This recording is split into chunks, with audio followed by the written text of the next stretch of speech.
you couldn't just find stuff instantly on your phone. So music was a lot more kind of mysterious. It's very much the best record to do psychedelic drugs to listen to.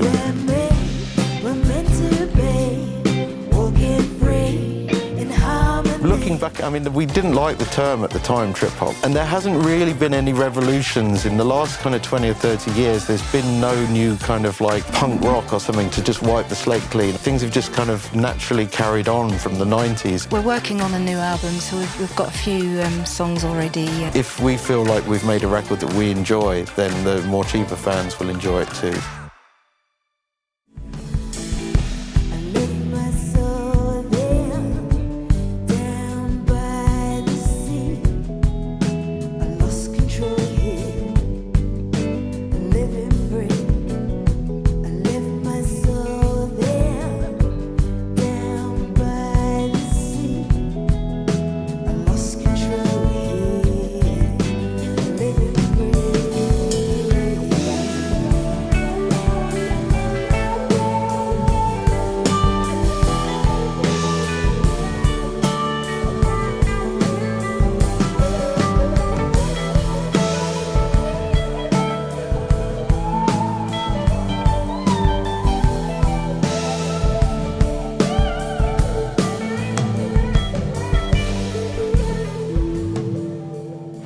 Guys, welcome to the show. Thank you for coming to dopeYEAH. You've just got to Prague yesterday, I think. That's right. You had a wander around. Have you been here before? Yeah. We were talking about when we first came here, I think it was in 1996 or 1997. And yeah, it was a crazy time because I think, then it wasn't too long after the Berlin Wall had come down. And Sure. so it was like a feeling of freedom, in Eastern Europe. And we had an amazing meal right down on the river next to this big sort of old castle, and it was incredible. And we went into this nightclub and tried absinthe for the first time. I remember that. Yeah. I don't remember much after that. I do remember.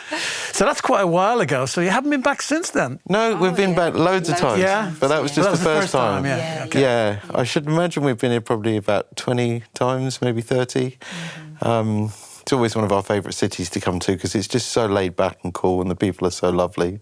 I think, when you live in London, it's just such a breath of fresh air. I mean, we love London, but it's so hectic and the madness of it. And you come here and it's just, everything's on a different level.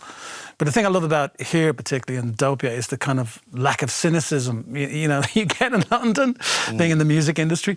And so that's one of the things that I find really refreshing. Just everybody's in love with music.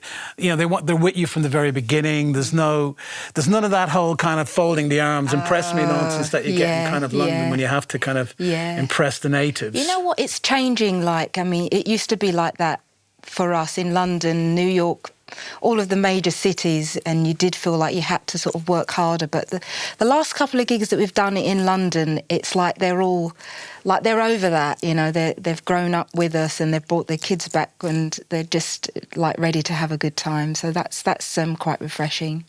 It's funny, on my way, just got here myself this morning and I was getting the cab to the airport and it was like early and they were playing Sneaker Pimps, 6 Underground. No, that's another thing we're not allowed to talk about. But hold on. So I'm like, oh my God, that's so sort of, trigger hippie. Exactly. And then I decided to do some due diligence and I checked out the dates and you did your track a week before theirs. You did yours on the 23rd of September. But they got played on Top of the Pops and we didn't. Yeah, I think Trigger Hippie was our first demo and first single and it got played around a lot and it inspired them, shall we say? Yeah. Absolutely, man. Because I had an Indian cab driver. I said, "Mate, these guys. That's their track." And it all just sort of happened. It was very strange. This is like 6 o'clock in the morning, and I'm hearing the track, and I'm going, "Oh my God, that's Trigger Hippie." Yeah, there you go. And anyway, it's like what do they say? And where are they now? Imitation is the best form of flattery. Absolutely, you know what I mean? we're all kind of. And to be fair, it borrowing was from each good. other. Absolutely, it was a very good track, actually. And I think that was Liam Howe, wasn't it, who produced it, and now working with FKA Twigs and stuff. Oh, so there you go. I think they've he's helped bring the trip hop kind of evolution to some of the newer artists. Absolutely, you know what I mean, we have today, which is kind of refreshing in the sense of, I don't know about you guys, but I find a lot of modern pop music very tiresome in the sense that there's no patience, there's no intros, there's no outros, there's no middle eights, there's just a verse and there's a chorus. And it's kind of, whereas, at least back in the day, people took time to kind of let something evolve, and now it's just playlists. But I suppose it's different place, different time. Absolutely. So with your audience now, do you feel like were you getting some younger people coming to your shows? We do. We get a whole range from young to old, indeed. And you grew up in the East End, didn't you? I did, yeah, in East London. East So London, people mate. thought it was Bristol or Hythe, but I'm an East End girl. And you grew up in? Yeah, in Hythe, near Folkestone. And then when I was about 15, I moved to South London. My family were from South London originally, and my grandparents used to holiday down near Dymchurch, on the Romney Marsh. And so I think in the middle of the 60s, they decided to retire down there. And at the time, my mum was 16, and so they forced her to go down, and she was dragged kicking and screaming because it was 1966, and it was, the best time to be in London. Mm-hmm. And, so she moved down there, but then stayed there, and I grew up down there. And then as soon as I finished school, I moved to London and went to a music college called the Brit School, which just opened.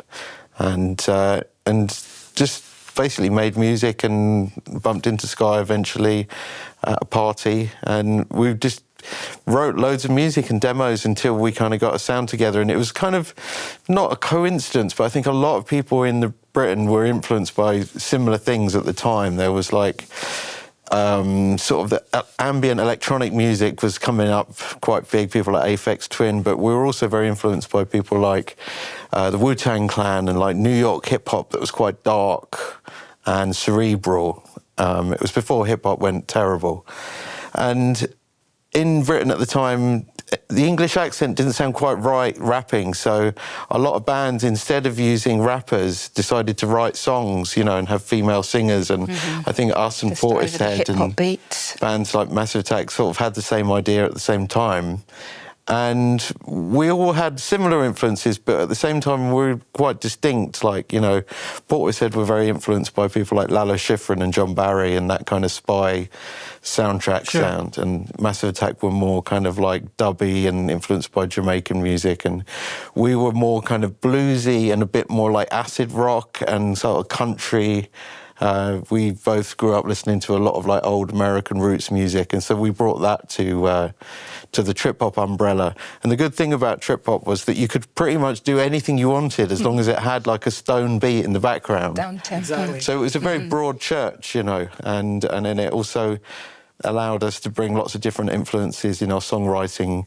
And by the time we made our second record, Big Calm, we'd kind of expanded into a lot of different areas.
I think it's fair to say, yeah, you're right, that the beats were the kind of bedrock.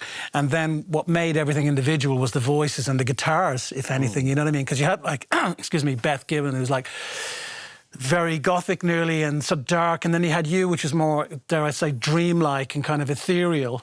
And even though it was coming from and your guitar work maybe a bit more Hendrix, whereas the guitar and yeah, Adrian was much more influenced by kind of like old Spy, you know, that kind of tremolo sound and everything. And I think that the music itself depended on the songs that you wrote. Like, we would write lots of different kinds of songs.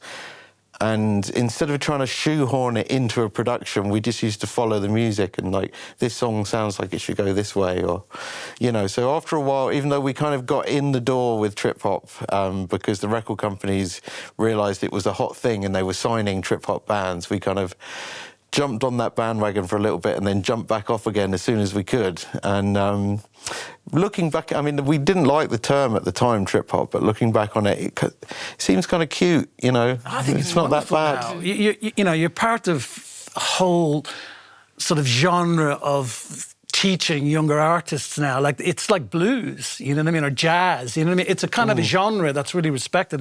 Young artists are coming up to explore and be influenced by. And I think that's a wonderful thing. I understand what you mean. Maybe trip-hop now is, you know, at the time was like, it's a little faux or whatever, but a bit corny, but it's absolutely not now. It's like the coolest thing ever. Yeah, I feel as well that there hasn't really been many genres since. I think music became so kind of fragmented. When the internet happened, it was so accessible worldwide. I mean, when we grew up, you'd really struggled to find old records, you know, and if you were into Brazilian music, you'd have to actually go to Brazil and buy the records. Like, yeah, sure. You couldn't just find stuff, like, instantly on your phone.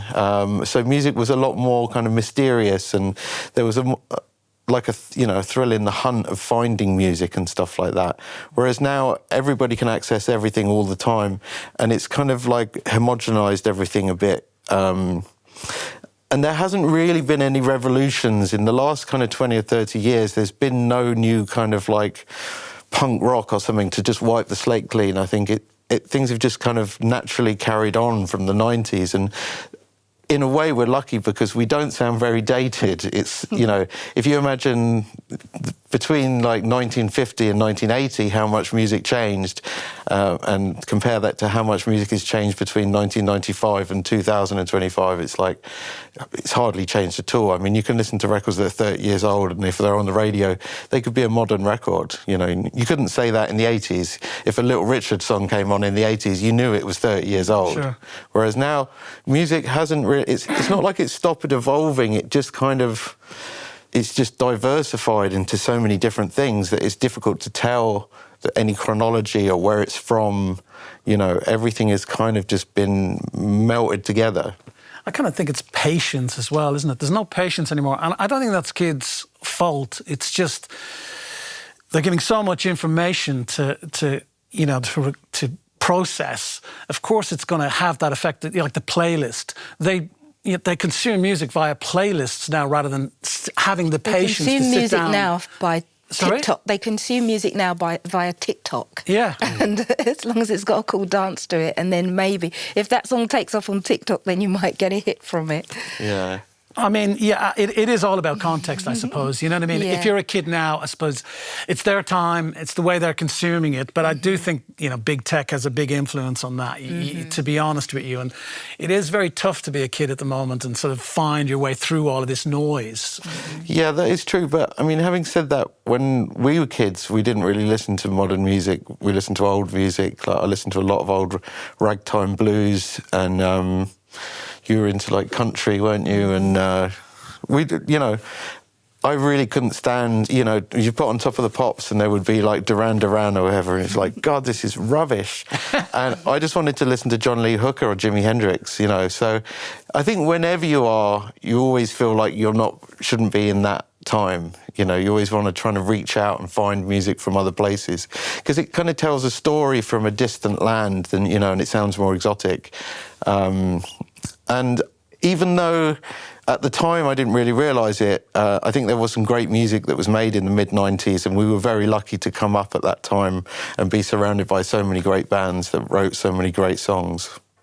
I mean, obviously the whole sound of, you know, you created during your career, I mean, it shouldn't have worked, but it did, you know, with you being so into psychedelic rock and you into country record, you're listening to Patsy Cline and you're listening to Jimi Hendrix.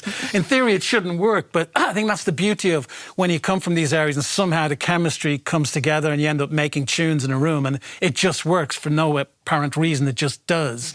But so you know, you didn't cynically sit down and try to... In a way we did. I mean, it was like a dichotomy. You would just say, what would it be like if we took these really disparate elements and just tried to smash them together? And sometimes it would be a disaster and sometimes it would really work, you know. So it's... Sometimes we did really think, like, let's try using very contrasting stuff. One of our favourite records when we first started was the soundtrack to a film called Performance, which was a film in 1969 with Mick Jagger and James Fox, and it was like a London gangster movie, and he was hiding out in the basement of this hippie's house, you know, and they do magic mushrooms. And the soundtrack's done by, like, Jack Nish, who used to work with people like Neil Young and the Beach Boys, and it's like Ry Cooder on guitar and Beaver and Krause, who were very early electronic music experimentalists. And then there would be, like, you know, sitars and tablas and sort of more world instruments mixed in, and then you would get like Mary Clayton singing over the top of it in a really soulful voice with a like gospel choir. And it was such a weird mashup of music. We were like, we should make a record like this but more modern, you know, with a hip hop beat. And that's pretty much what Trigger Hippie was. You know, it was really inspired by the Performance soundtrack. And I think a lot of soundtracks have a big influence because they have a different reason for being. They're not trying to sell you a pop song. Mm-hmm. They're selling you an atmosphere because they're normally subservient to the picture. So in an inadvertent way, they create these really cool atmospheres that we found beguiling, and we've always wanted to be a very cinematic sounding band. Well, I think you definitely achieved that.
When you were growing up, obviously, Skye, in East London. East London, yeah. And so obviously you've got Jamaican heritage from my notes, and so grew up in an English family. So I've heard a great quote from you: more fish and chips than rice and peas. Exactly, yeah, it's true. Which I think is very cute. Yeah. So you obviously were learning, you always get influenced by what your parents are listening to, your siblings, and was a lot of country music in your household? Yeah, my mum religiously would play this double album called Friends, and it starts off with a song called You're My Friend When I'm Hungry. It's like all of that kind of stuff. So, and I have that now I've got that on vinyl, but that was kind of my influence. I love old country. I wouldn't know what country music is like today, but I love the old style and just how honest it is and how simple the chords are.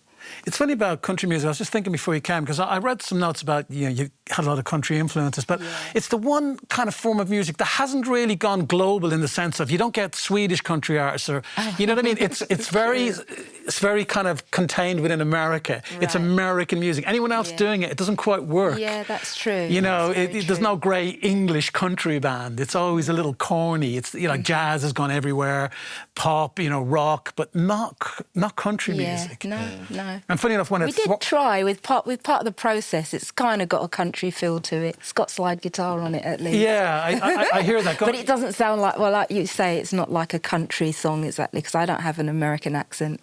Well, I think that's the beauty of it all, bringing those things together, like you with the Hendrix influence, which I hear all over this stuff. And, I love Hendrix as well. I mean, sort of the greatest guitar player of all time, sort of Woodstock, that performance is the greatest guitar performance ever of all time. How he's using his thumb and, there's nothing like it will ever compare to that. It was the greatest ever performance of live guitar, for me anyway. Mm-hmm. And but I could hear your, it coming through in your music, especially with the wah-wah and, all of that kind of texturizing and psychedelicness coming into it. And if you go back to, and again, I've done my notes, but I know you liked Electric Ladyland, which I love as a record as well. Yeah. And one of my favourite Hendrix records. In fact, I gave it away years ago to this girl I was trying to impress, and I wish I'd never done it. Oh. I've got it to this day. Did you get the girl? It was first. Yeah. Well, I didn't. Oh. And it was a first edition, it was in perfect condition. It was like, why did I give it away? But anyway, I could hear even if you listen to that record, if the beats were brought up a little bit in volume, you have trip-hop. Yeah, that is very true. Yeah, the song 1983, A Merman I Should Turn to Be, is very ambient. There was a lot of sort of tape speed manipulation and ambient sound going on. And also, each song kind of segues into other ones, and there's a lot of weird noises. And it's very much the best record to do psychedelic drugs to listen to. If you do acid, you can listen to Sgt. Pepper's and it sort of kind of sounds like a comedy record. Whereas you put on Electric Ladyland and it's deep and it's heavy and it takes you on this amazing journey. And, Jimmy was a real blues player, but he played blues into the solar system, and that's why when I was a kid, I used to listen to a lot of great guitar players like Ry Cooder and people like that, David Lindley. I loved a lot of the blues players and obviously loved Clapton and Cream, but Hendrix was just head and shoulders above them, And if it was if you're going to listen to someone, you might as well listen to the best. And so I just spent pretty much my whole teenage years just watching videos of Jimi Hendrix play and just trying to work out how to do it, and just absorbing it, naturally. And I feel like a lot of his influences, because he was grew up on the sort of soul circuit, were transportable into different idioms, if you know what I mean. You can play kind of more poppy soul stuff like Rome Wasn't Built in a Day. That's kind of Hendrixy in a weird way, but also the deeper, more moody kind of minor stuff. That's also things like our song Blindfold is very influenced by Jimi Hendrix, and so he's always sort of lurking in the background, really, whenever I'm writing music or listening or playing. And he's just, I don't know, he's just always going to be the best. I don't think anyone will ever beat him. He's so natural and lovely and funny, and his songs are so great. Cissy Houston, fun fact, she sung on the album. You know that? Cissy Houston, Whitney Houston's mum, sung on the record. Oh, wow. Yeah, that's true. Know that. And there's loads of little fun facts on that one. Like, I think he made a homemade kazoo as well. Yeah, because the brass section didn't turn up for crosstown traffic, and that's really funny. But yeah, you're right. Brian Jones trying to play piano and was sacked. He couldn't do it. And, And obviously Stevie Winwood's Hammond playing on it is spectacular. And you know, I sometimes think that it would be great if he'd not died and he'd carried on making music. But then again, you know, it was so special what he did in that 3-year period, and you know, he burnt so bright, and that's it. He's gone. And there is so many live recordings and so much stuff still to listen to. So it's a never-ending treasure trove of guitar brilliance. You and me were meant to be walking free in harmony.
Skye, you've got some family members in the band at the moment as well, don't you? Yeah. Well, my husband plays bass and my son plays the drums. So he's been in the band over 10 years now. So yeah, it's a family affair.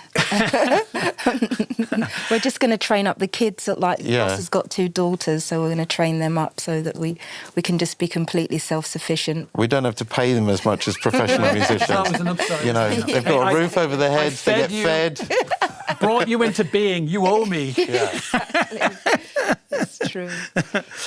So also, you worked with David Byrne, didn't you, at one point, early on in your career, I think it was as well, wasn't it? Yeah, he phoned us up. I think we'd just made Who Can You Trust, and it was being distributed through Warner Brothers, and somehow he'd got a copy. And he phoned us, and my brother answered the phone, and he said hello, and hello, it's David Byrne. And we thought it would someone, it was like a prank call, you know. Right. And he came over and met us, and we listened to some of his demos, and he asked us to produce a record with him. It was called Feelings, and it was really good fun, and he was like such an inspiring artist. I think probably there wasn't that many bands in the 80s that I liked, and Talking Heads were definitely one of them. And so it was just wonderful to work with him, and he was such a brilliant man and such a sort of idiosyncratic talent. And that gave us quite a lot of confidence, you know, to try out different things. And we did some shows. I think we did like Jules Holland with him. And it was just a really lovely thing to be involved in. And listening back to it now, it sounds great. So going back to the beginning again, so you guys got very big very quickly. I mean, which was kind of unusual, like it. You know, at the Definitely time. didn't feel like it. But I think the second gig I was still signing on with our second album, so I don't know how big that was. You know, I used to sign on with The Clash, honestly, Really? yeah, down in Westbourne Grove. And when my management company went bankrupt, and I was on the queue one time, to sign on, The Clash were behind me. Oh my God! And wow. so, you know, that's my claim to fame. Exactly. So, well, it was great at the time because I think, you know, getting on that tip, that was a time, you know, dare I say, our time, when you could be a working class person, do really well in music, where I think it's been hijacked by the middle class, and whereas it's very difficult for, you know, working class kids to actually do well. It's expensive to be in a band. Yeah, but at that Can time, be, you know, like the dole was like, it was like a grant, wasn't it, you know? Yeah. Exactly, yeah. Just get your money and then get back on the tour bus. Yeah. I feel like it is mainly people with rich parents that can afford to do music now, which is a shame, because all the best songs and all the best pop music comes from council estates. You know, it's the poor kids that have got the interesting things to say, not the rich kids. I always say great art comes out of struggle. You know, I've said this before, and I still believe that. I think things are very generic these days. It doesn't particularly. I go back again and say about context, but for me, maybe I'm an old fart. It doesn't really resonate. You know, I find it hard to grab onto things, you know, like of what my heroes were. And listening to what you guys, you know, your history is very similar to mine. You know, you like Nick Drake, John Martin, I was a massive fan of as well. Yes. Like Grace and Danger was the record for me. I know Solid Air was a great record. Grace and Danger was such a beautiful record. And did you see the documentary about John Martin? Yeah. It's heartbreaking. Yeah. I mean, we know people that played with him quite a lot, and we did a cover of one of his songs, Run Honey Run, on an album called Dive Deep with a singer called Bradley Burgess. And he phoned up our record company, our management company, and they just thought there was some drunk guy on the phone, and they kept putting the phone down, and it was like, who is this? And then eventually Brendan would cut on the line, and he was like, who is it? And he's like, it's John Martin. Oh my God. So he talked to him for a while, and he was just saying that he liked our cover version, and, you know, he was only 16 when he wrote the song, and I think he's, you know, in his later years really struggled with health issues and obviously with, you know, alcohol addiction and stuff like that. But he was such a genius, and he had such a beautiful voice, and his songwriting was just quintessential. I think there was a lot of conscious streaming going on with his writing. Yeah. Like, I mean, I love Sweet Little Mystery. I know it's a single, but I still think it's a really beautiful song. And that record, Grace and Danger, for me, there's some really heartbreaking songs in that. Like, the voice is so gentle and beautiful, but he was quite a flawed character, as you said, like quite getting into fights and drunken debauchery, et cetera, et cetera. But when he sung, and I remember reading about the time, he said he channeled all that sort of anger and kind of nearly violence into kind of beauty, somehow making it into a beautiful thing. Absolutely. Yeah, I mean, music is an abstract thing, and I think it is a collision of feeling and emotion that you can't really articulate in normal life. You know, and I feel that people that have this kind of pent-up frustration can express it through music, and it can come out sounding beautiful. You know, like, I loved blues music when I was younger, and people used to find it quite miserable, but I always found it quite uplifting. It was cathartic, you know, especially when I learned to play blues guitar. I was like, I would sit there for hours, you know, and if you were in a bad mood and you played for an hour or so, it made you feel better. It was like the best kind of therapy. It's fine. We're probably going to have to wrap up soon because I know you guys have a show to do tonight. I mean, it's been amazing. The one thing I'd like to ask you before we wrap up, because first and foremost, what's next for the band? What are you up to next? When is the next record coming? Well, we're working on a new album, so we've got a few songs already. For the rest of the year, we're doing our summer festivals all around Europe, so France, Spain, Italy. Switzerland, that kind of thing. A couple in the UK. We've been asked to play at the London Meltdown. Great, we've been chosen by Shaka Khan. Chaka Khan. Yeah, exactly. Yes. So yeah, it's an exciting year.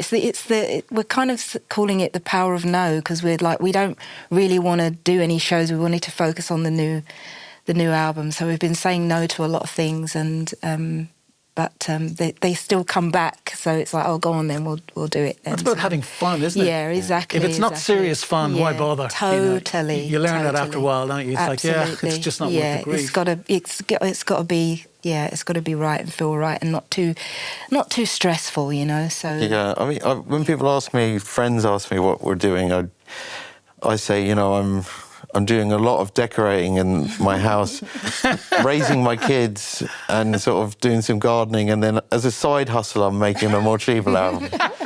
You know, and sometimes it's the side hustle bit of it that makes it easier, because I think if you really concentrate on making music, it's too difficult. You can't see the wood for the trees, you know. Yeah. You need a bit of space, and you need to do it when you feel like it. And we're very lucky that we've both got like home recording studios. So, you know, if you don't feel inspired, you don't do anything. Whereas some days you wake up and you're like, oh, I'm going to do that. I'm going to record this. You know, Skye tends to sing in the evening, don't you? Like, you know, after everyone else is kind of like settled down, just have a little glass of whiskey and relax. And that's what you want to come across on the music. You don't want the feeling of like being in a studio and everyone staring at you through the glass and the red light being on, you know, because that's kind of nervous. Yeah, you want to be relaxed. And a lot of our music is very kind of home listening, chilled. We used to be criticised a lot to say that we were like coffee table music, and we were like, what's wrong with coffee tables? You know, when I'm sitting at home, I like to listen to music when I'm relaxed, you know, and that's a good thing. So we're making music that we'd want to listen to, and I think if we feel like we've made a record that we enjoy, then the Morcheeba fans will enjoy it too. And who doesn't like making music in their underwear, let's be honest. Exactly, yeah. it's true. Yes. My last question, they're trying to get us to wrap up here. You do, because I need to get ready, so I'll leave you to do the last question. You can ask Ross, because I need to go. Yeah, one little question for Ross, but thank you, Skye, it's been amazing. So Ross, my last question, which is my obsession at the moment, is AI. Right. Have you been looking into it? Yeah, I mean, I think everyone is obsessed with this, you know, that AI is going to take over and become more intelligent than us, and, you know, whatever, the Terminator and the, what's it called, the moment when technology can replicate itself better than we can make it. But I don't think that's real. I mean, the human brain is the most complex known thing in the universe, and I don't think that we can make something more complex than that in a short space of time. I know it's sort of exponentially getting better and better, but you know, you want robots and machines to do the things that you don't want to do, like the dishes and the laundry, so you can do art and music. You don't want the robots to make the music while you do the laundry. Do you know what I mean? Good point. Yeah. So for me, it's kind of useful. Technology is always a tool, but I don't think really there's anything in it. And it's always going to be I don't know, just like a sort of weird gimmick. I don't feel threatened by AI music in any way. I have to say, I mean, I do some music for TV and advertising as well as commercial records, but I listened to it recently, and I have to say it blew me away. I was like, in that world, I think massive changes. Yeah. I think in your world, at your level, no, it's not really going to affect you. But I think a lot of other jobs, it actually is really good. Yeah. I was like horrified at how good, because it's going to be rubbish. And Yeah. oh my God. You know, it was like the prompts, just putting all these prompts in. There's one called Udio, Yeah. and I was like, oh my God, that's so good. But I thought maybe in the future, I was just thinking again before I came and spoke to you, that if we were sitting in studios and you were able to just tell the computer, do you know what? I'd like some drums a little bit like John Bonham, but a little bit like Ringo Starr. And no, not that. And you could sort of ask it things to do and create an array. That is of interest to me, I have to be honest. But, yeah, I mean... but not where it creates whole tracks in 10 seconds. Yeah, it's a fast and convenient way to do things like make a demo, but I wouldn't really use it as a creative tool, because I feel that music is about emotion, and computers don't really convey emotion very well. You know, I love electronic music. I love like early Kraftwerk and things like that. And that's good because it is sort of devoid of a human feel, and that's the very point of it.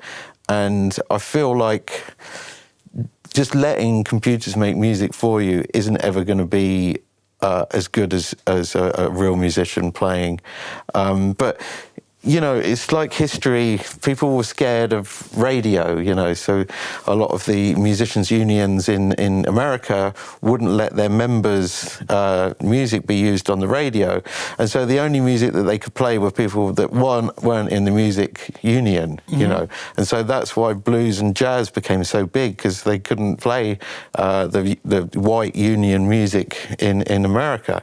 So sometimes technology creates weird circumstances where something better happens because of it. You know, you have to get round it. And I don't feel like AI music's going to revolutionize anything, because it's just trying to copy what humans do. What would be more interesting if you said to an AI music creator software to make its own music that it thought was music, not something that was trying to please humans? I think it's a great way to finish the show. I know you've got to crack on and do a gig tonight, but Ross, thank you so much for coming on the show. Brilliant. Morcheeba.